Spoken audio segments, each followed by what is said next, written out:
Well, good morning, ladies and gentlemen, and welcome to Grumman Pilot's YouTube channel. And today we're going to talk about the Firewall Strut Boot.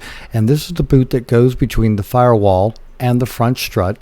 There's a band clamp on the very front of it and 12 screws that hold it to the firewall.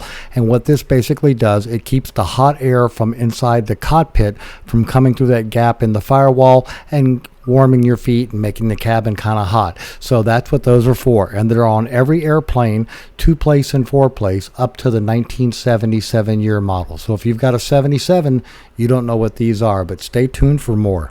So we would like to ask you please subscribe, hit the like button, and hit the notify to stay current with our content.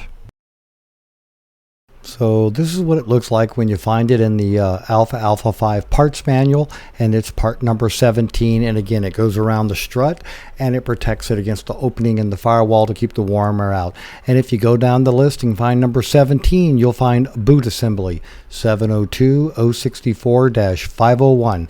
That's the beast. Now this is what the originals look like, and this is on a 75 Tiger. So that is an original nose boot, and that's what they were looking like. They were made out of a fibrous material that had been coated with some kind of treatment. Now here's a funny story. Back in the 90s, a gentleman was told by his mechanic he needed a new nose boot just like that. He didn't know about Fletch Air, so what he did was he went home, he got some blue jean material, he took that and cut it and laid it flat, cut out a new piece of blue jean, sewed it on a sewing machine, dipped it in driveway sealer, hung it up to dry, and it went on the airplane. It wasn't until 15 years later that the guys at Fletch Air caught it during an annual and they go, this isn't a proper boot.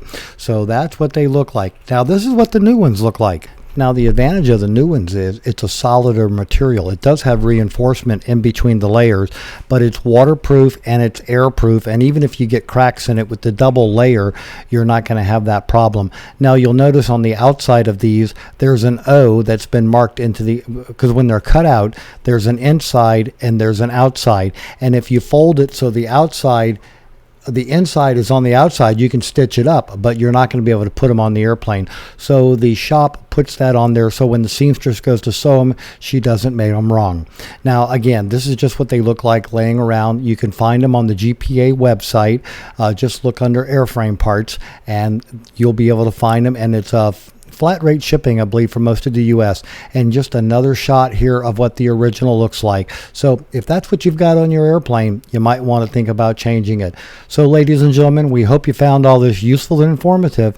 Thanks for watching, and have a great day flying your Grumman.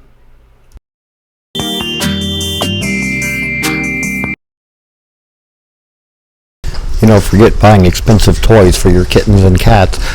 We find that just taking the aircraft spruce box and the paper on the tile floor is more than enough amusement for them for hours.